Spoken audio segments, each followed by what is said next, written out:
এই প্রিয় নেতৃবৃন্দ, সাইলেন্ট সাইলেন্ট সহকর্মীবৃন্দ, সকল শরণার্থীগণ, আসসালামু আলাইকুম। প্রতি বছর মে মাসের এই দিনটি আমাদের পরিবারে আসে এক বেদনা বিধুর স্মৃতি নিয়ে। এই দিনে শুধু আমাদের পরিবার নয়, বরং সমগ্র দেশই হয়ে উঠে পড়েছিল বেদনার্ত ও অভিভাবকহীন। আমাদের প্রিয় মাতৃভূমি বাংলাদেশের জন্মের সাথে জড়িয়ে থাকা এক অবিচ্ছেদ্য নাম শহীদ প্রেসিডেন্ট জিয়াউর রহমান, যে চট্টগ্রাম থেকে স্বাধীনতার ঘোষণা করে তিনি এ দেশের সাথে তার নাম অবিচ্ছেদ্য করেছিলেন। সেই চট্টগ্রামেই এক সফল, সৎ, দূরদর্শী ও প্রকৃত দেশপ্রেমিক প্রেসিডেন্ট হিসেবে নিজের জীবন উৎসর্গ করেছেন।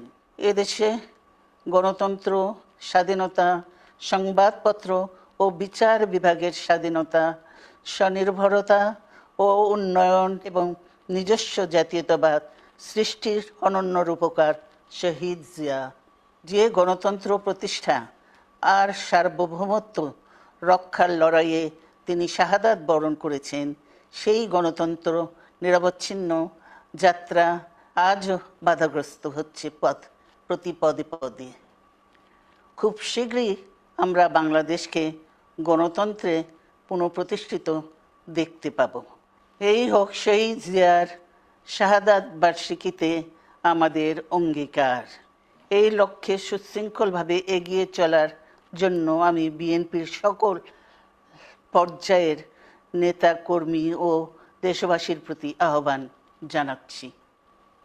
মনে রাখবেন, সবার জন্য গণতন্ত্র ও উন্নয়নের মাধ্যমে সকল সমস্যার সমাধানের যে রাজনীতি শহীদ জিয়া রেখে গেছেন, তা বাস্তবায়নের মাধ্যমে তার প্রতি শ্রদ্ধা জানাতে হবে।